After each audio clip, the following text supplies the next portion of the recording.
Balen शाहमा judiciary knowledge चाहिँ छैन, अलिकति राख्नुपर्छ। प्रधानमन्त्रीलाई जुडिसियल सबै नलेज हुनुपर्छ भन्ने जरुरी छैन हैन। जुडिसियल हेर्नको लागि त्यहाँ छुट्टै निकाय छ। जस्तो अहिले चाहिँ नि कानुन मन्त्रीले धेरै कामहरू गर्नुहुन्छ, आफै पनि कानुनको पृष्ठभूमिको हुनुहुन्छ भनेपछि त्यो आरोपमा त्यति मलाई उचित लागेन हैन। जहाँसम्म उहाँले भन्नुभएको मलाई थ्रेट थियो हिजोका दिनमा, पक्कै पनि थियो, देखा पनि हो, सुन्या पनि हो, राजीनामा दे, आजै दे, भोलि दे, पर्सि दे, हुँदै हुन्न, गृहमन्त्री हटा कि तै हट भनेर प्रधानमन्त्री नियुक्ति भएको 4 महिनासम्म पनि दबाब थिएन र थियो त। त्यो कुरामा उहाँले इमानदारीका साथ बोल्नु भएको छ एकदम। त्यो कुरामा होइन भनेर भन्न चाहिँ नि कसैले पनि सक्दैन। तर सुशीला कार्कीले अहिलेको सरकार केपी ओलीको सरकार भन्दै केही पनि फरक भएन भन्ने अभिव्यक्ति दिनुभयो।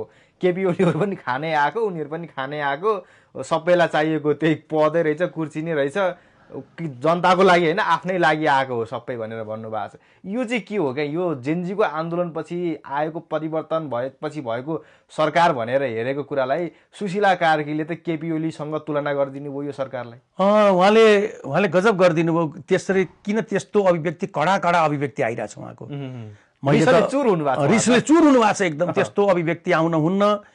म त आज पनि उहाँलाई सम्मान गर्छु, आउन हुन्न थियो। हेर्नुहोस् अब अहिले 1.5 महिनाको बीचमा आज 44 दिन होला, 44-45 दिनको बीचमा एउटा यस्तो कुनै निर्णय उहाँले भनिदिनु पर्छ जुन निर्णयले हिजोको सरकारलाई चाहिँ नि सम्झने अवस्था ल्याओस्। जुन निर्णय केपी ओलीले हो करेक्ट, मैले त्यही भनेको। हिजोको सरकारहरूले, कालान्तरका सरकारहरूले गरेको त्यत्र निर्णय मध्ये कुनै एउटा मात्रै निर्णय अहिलेको बालेन सरकारसँग मिल्दोजुल्दो छ भनेर कसैले देखाइदिनु पर्छ, आरोप लाउन हुन्न।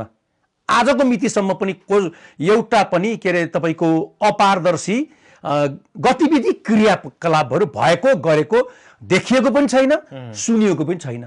भोलि भयो भने गरौँला टिप्पणी राम्रैसँग, तर आजको मितिसम्म पनि मलाई त्यस्तो लाग्दैन। हेर्नुहोस्, किन आफैले नजिकको भनेर ल्याएका व्यक्तिहरूलाई पनि क्याबिनेटबाट हटाउनु भएको छ उहाँले।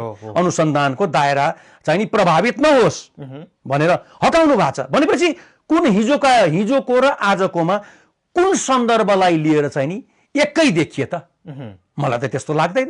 हेर्नुहोस्, बालेन शाह तानाशाह भयो अरे क्या अहिले, निरङ्कुशतातर्फ अघि बढेर यो मुलुक अब हेर्नुहोस्, अब एउटा के हुन्छ भन्दाखेरि निरङ्कुश